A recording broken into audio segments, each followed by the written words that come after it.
হবিগঞ্জের শায়েস্তাগঞ্জ পুরান বাজার এলাকায় একটি আবাসিক বাড়িতে দীর্ঘদিন ধরে চলা অনৈতিক কার্যক্রমের বিরুদ্ধে ফুঁসে উঠেছে স্থানীয় জনতা। জানা গেছে, পুরান বাজারের আবদুল্লাহ মিয়ার বাড়িতে নারীদের দিয়ে অনৈতিক ব্যবসা চালানো হচ্ছে এমন খবর পেয়ে ক্ষুব্ধ হয়ে ওঠেন এলাকাবাসী। জানা যায়, বিষয়টি নিয়ে এর আগে স্থানীয় সাবেক কাউন্সিলর আব্দুল মজিদ ওই বাড়ি থেকে সংশ্লিষ্টদের বের করে দেওয়ার ভূমিকা রাখেন।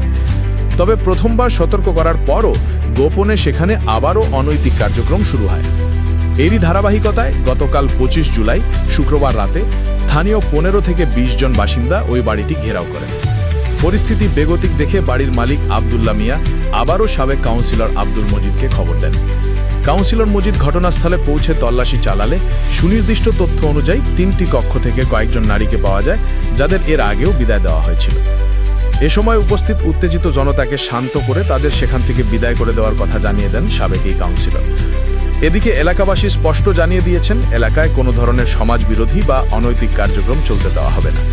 এর সাথে জড়িতদের বিরুদ্ধে কঠোর আন্দোলনের হুঁশিয়ারি দেন তারা। একই সাথে আবদুল্লাহ মিয়ার বাড়িতে ভবিষ্যতে এমন ঘটনার পুনরাবৃত্তি ঘটলে আইনগত সহ যে কোনো কঠোর ব্যবস্থা নেওয়া হবে বলেও হুঙ্কার দেয় স্থানীয় জনতা।